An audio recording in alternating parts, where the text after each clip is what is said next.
Welcome to the Weekly Roar, coming live from the Lion's Den, helping new managers become great leaders and awesome bosses. And now, here's your host, Greg Storch. Hey there, everybody. Welcome to the Lion's Den. This is the Weekly Roar. I'm Greg Storch. I'm the owner of Lion Enterprise, host of the Weekly Roar, and the founder of a worldwide bartered coaching program called The Helping Hand. I'm a certified professional leadership coach and a certified leadership speaker and trainer.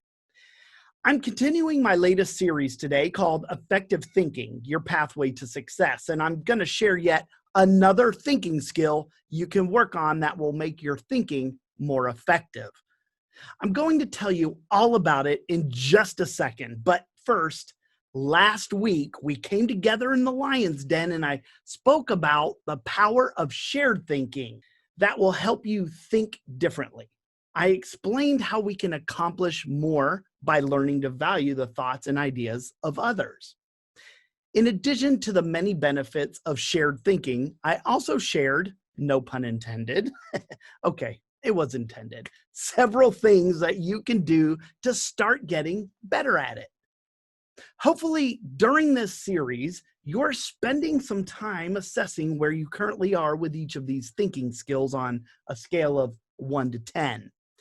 Once you make your assessment, think about what actions you need to take that are going to move you from where you currently rate yourself now to just moving one more number closer to 10. Now, sometimes when I have clients do this scaling exercise, they aren't exactly sure what actions they need to take to move forward, and that's where I help them determine their next steps.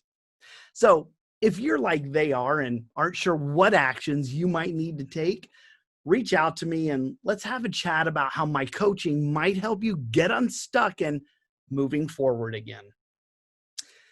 During this series, I'm offering free 30-minute discovery sessions that can help you find out what coaching is like and whether we could work together. It's like test driving a new car, so the link to my schedule is right here. I want to take a second to remind you that if you weren't able to join us last Wednesday for the Weekly Roar, or if you need to catch up or just want to watch that session over again, you can access my free video resources on my website at www.lion-enterprise.com. Click on the Lion's Pride Library menu to find video number 121 for last week.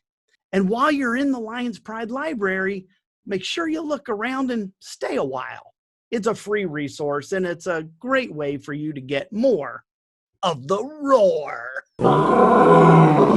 All right, everyone. Again, welcome to today's episode that I'm calling Thinking About Putting Others First. Since I started this series, I've been talking about different ways of thinking that have the potential to make you more successful. And today's way of thinking is no different. It has the potential to be life-changing and possibly even make you reconsider the way you view success. I'm talking about practicing unselfish thinking. But let's face it, being unselfish isn't always an easy thing to do, is it? No, it isn't. It requires that we be more apathetic and try to put others before ourselves. Now, if you're like me, when you heard me say unselfish thinking, you probably asked, what the heck is that? I sure did. It really made me stop and think about it a little more. So, unselfish thinking is gaining awareness or coming to the realization that you can't experience true significance without finding a way to give the value of your thoughts to others. And it simply works like this. Unselfish thinking adds value, which means it's a mindset to do whatever you can for someone that they simply can't do for themselves. What's really neat about this way of thinking is that it looks different to different people because what you have to offer others is unique to you. Let me share this story with you that might help paint a clearer picture of unselfish thinking. Now, this story only took place in May of 2019, so some of you may already have heard of this story, but it's really a great example of what I'm talking about today. A man by the name of Robert F. Smith delivered the commencement address at Morehouse College, which is located in Atlanta, Georgia. Now, if you aren't familiar with Smith, he happens to be one of the richest Black men in America. He's estimated to be worth over $5 billion. And he serves as a prime example of how education and strong work ethic can help us succeed. Well, during his commencement speech at Morehouse, Smith caught the entire graduating class and the faculty by surprise when he announced that he intended to completely pay off the cumulative debt of all 396 students, just so they could begin their lives outside of college without the stress of tremendous financial burden of their student loans. His charitable act, the act of doing something for a group of graduating college students that they never could have done for themselves, came from a sincere belief in the value of education and his unique ability to serve them in that way that almost no one else could. Can you imagine that? Man, it gives me goosebumps. But that's the power of unselfish thinking. And that's what I mean when I say that unselfish thinking looks different to everyone. I know I can't pay off the student debt of almost 400 college graduates, but unselfish thinking allows me to do whatever I can do for someone else that they simply can't do for themselves. Now, you can probably start to see how this way of thinking has the potential to change your life and even change your view of success. If that story wasn't motivating enough for you to want to increase your skill at being an unselfish thinker, then let me share a few more benefits of this type of thinking. One of the biggest benefits to unselfish thinking is that it fills our cup. I can't think of many other things in life that can bring greater personal reward than helping others. It just feels great. We all know that we can't pour from an empty cup, right? We have to keep our cups full, and unselfish thinking is a great way to do that. Now, listen, don't stress out if you've spent a lot of time pursuing things for your own betterment and success. Human beings are wired that way. We're kind of wired to look out for ourselves, survival of the fittest kind of thing. But the good news is that it's never too late. Look at the famous story by Charles Dickens. Even Ebenezer Scrooge was able to turn his life around and change his selfish ways. And by the way, if you've never seen The Muppets Christmas Carol, it's very entertaining, and I highly recommend it. So remember, unselfish thinking can bring personal fulfillment, and it's never too late to shift gears and get better at doing it. Now, another benefit to unselfish thinking is that it's a great way for us to add value to others. Now, this one might seem a little obvious, but putting others first is exactly how we can add value to them. As I mentioned before, when we do things for others that they couldn't necessarily do for themselves, we add value to them. One question I ask myself a lot is, how can I add value?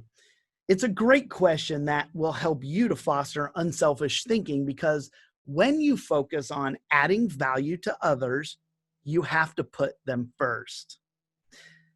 All right, now I really love this third benefit to unselfish thinking.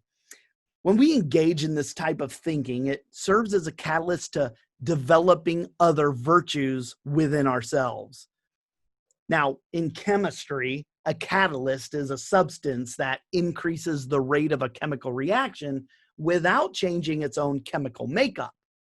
Being selfless serves as a big catalyst towards developing other virtues because, well, honestly, it's not that easy to do. It goes against our nature to put others first. But when we learn to think unselfishly, when we can embrace giving instead of getting, then it gets easier to develop our other virtues like gratitude and patience, respect, and even discipline. Now, the fourth benefit to unselfish thinking is that it will improve your quality of life.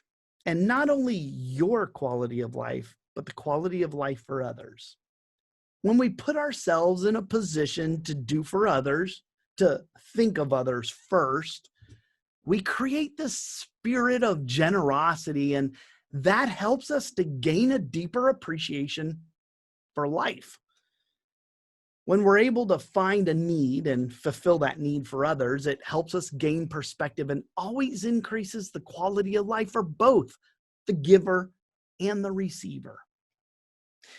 If you want to improve the quality of life for yourself and for others, make the world a better place, then focus your attention on helping others. So there are just 4 really great benefits to unselfish thinking. Of course, there's a lot more, but I think you get the idea. At the end of the day, it makes us better and it makes those around us better. It's a win-win, and those are the best kind of relationships to have. I know a lot of you watching this today already recognize the value that unselfish thinking can give. And I think you all would agree that it's an ability worth developing. But changing our thinking is difficult, and that's why a lot of people don't bother to try it. And it was the impetus of doing this series in the first place. I wanted to help others learn how to develop their thinking skills in order to be more successful at anything, at life. I'm going to help you get started on working to cultivate your ability to think unselfishly by sharing 5 key activities that you can do starting today that will help you begin to nurture your own unselfish thinking. How does that sound? Good? Awesome. Then let's get started.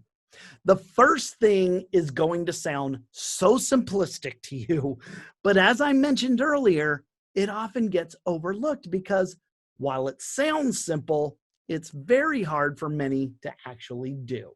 So the first key activity you want to either start doing or continue doing is to simply put others first. Look, I hate to be harsh sounding here, but I just want to say this. It's not about you. Putting someone else before our own interests requires a certain level of humility and a shift in our focus. Now remember, humility doesn't mean thinking less of ourselves. It just means thinking of ourselves less.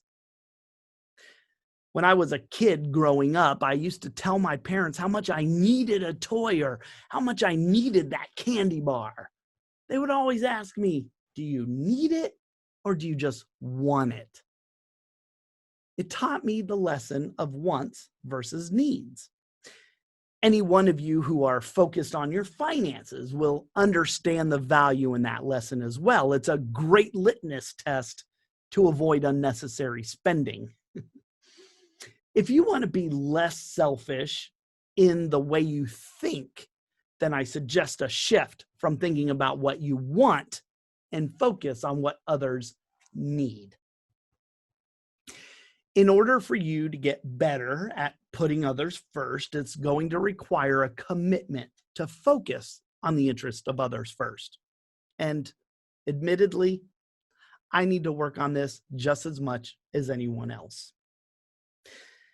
So the second key activity for you is to cultivate the mindset of a giver. One of the ways that you can do that is by placing yourself in situations where you become exposed to people with needs. It's one thing to believe that you're willing to be selfless, but it's another to do it. As I always say, action is the key to making things a reality. So put yourself in a position where you can see the needs of others and do something about it. I know many of you know that I volunteer for a nonprofit organization. I've given so many hours to them that I was named their Volunteer of the Year in 2019.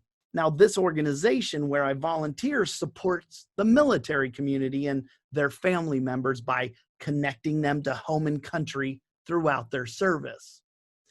By volunteering with the organization, I'm constantly immersed in an environment where I can see the needs of others and do something about it. Now, how you give isn't the most important thing at first. And volunteering is just one way that you can do it. You could make donations or work at a food bank or support a charitable cause, things like that.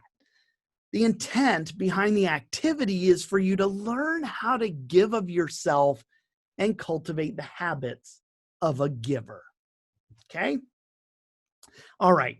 The third key activity for you is to give quietly. Have you ever heard of the saying, work hard in silence and let your success do all the talking? Well, when it comes to giving, you don't have to tell everyone about it or share it out on social media. Look what I did. Try giving quietly or anonymously without the expectation of recognition. This is the next step in developing your ability to become a giver. You have to start nurturing your ability to give without getting anything in return, including recognition. It's much harder to give when it's likely that no one else is going to ever know about it. If you strive for recognition, then recognition is all you're ever going to get out of it. But when you get to a place where you can give anonymously, then you stand to benefit in many, many other ways, spiritually, mentally, even emotionally. Now, when I lived in Northern Virginia and was working for the private IT company, I received an annual bonus every year. And my wife and I always looked for ways that we could give to others using that bonus money. And I remember this one year, we went on a day-long giving spree. It was awesome. We picked up the lunch tab of a single military spouse and her 4 small children. We paid for somebody's Christmas tree. And we went to Walmart and we paid off somebody's layaway tab. All of these things were done in a way that the people who benefited never knew who did it. They had no way to thank us or for us to be recognized. Now, we see this all the time with the pay it forward movement, right? The people buying a coffee for the next person in line or for the car behind them in the drive-thru. When you foster the ability to give freely and without recognition, quietly and anonymously, I can tell you, when you begin to do that, it will develop the giver in you too. All right, now, this fourth one is something I speak about quite frequently. And so the fourth key activity is to intentionally invest in others. This has to be the highest level of unselfish thinking when we can invest in someone else's development and well-being. I speak about the differences between a scarcity mindset and an abundance mindset. In order to be able to focus on the development of others, you absolutely must foster an abundance mindset, or the thought will never cross your mind. See what I did there? As leaders, this is an extremely important perspective to develop. Great leaders invest in their people and collaborate with them in order for them to develop and grow. You've all heard of a win-win situation.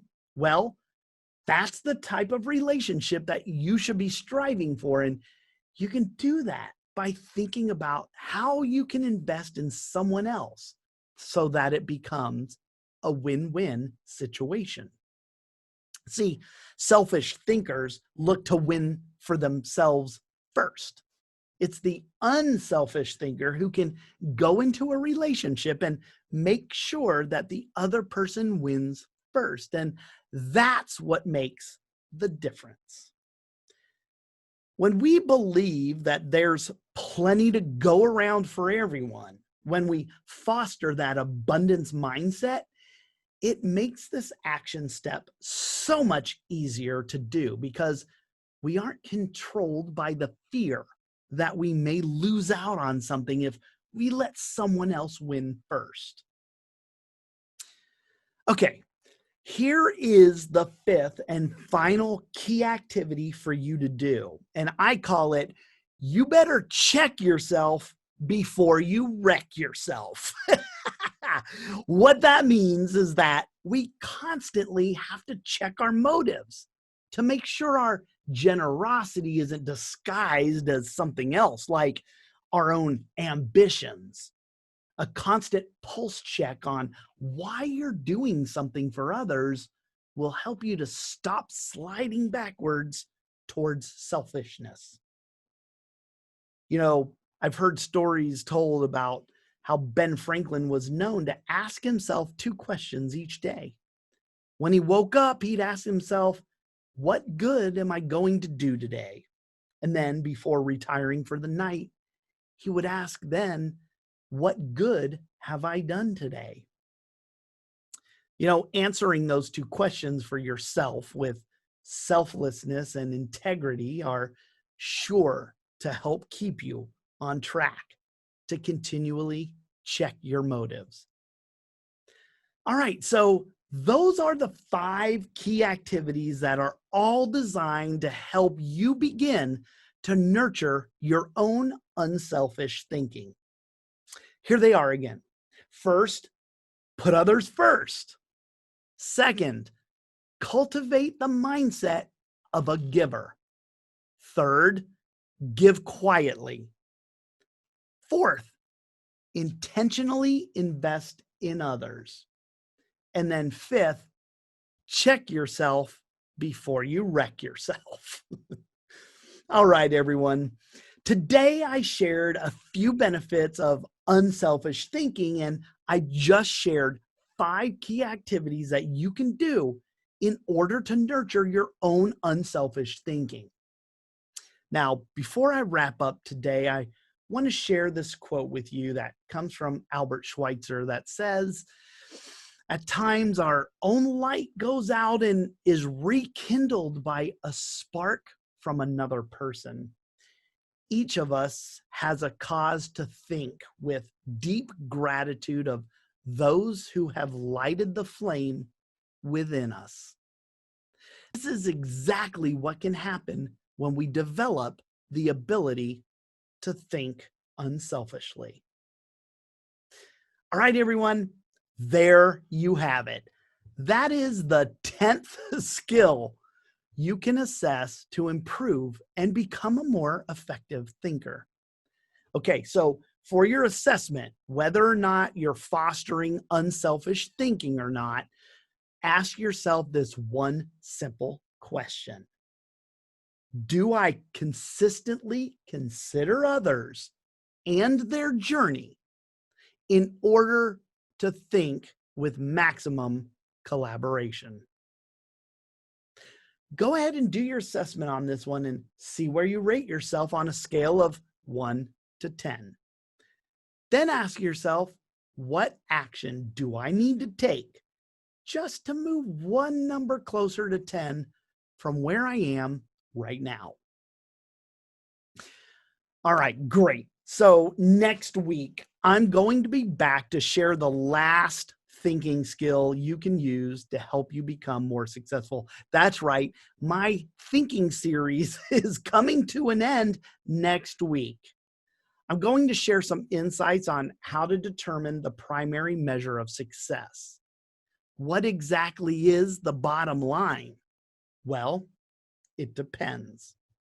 I'm also going to share some final thoughts to encourage you to embrace these thinking skills that will surely help you become more successful as you continue to work on each one of them.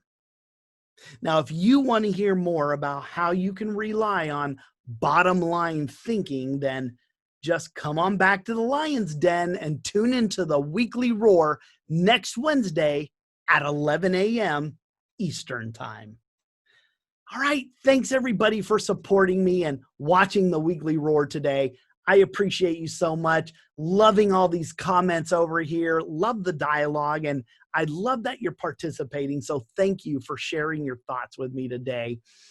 Until we meet again next Wednesday, remember, be powerful, but stay poised just like a lion. Bye, everybody. Thanks for watching the Weekly Roar live event at lionenterprise.com. If you enjoyed this video, please tell others to join us each week here in the Lion's Den. Thanks again, and see you next week.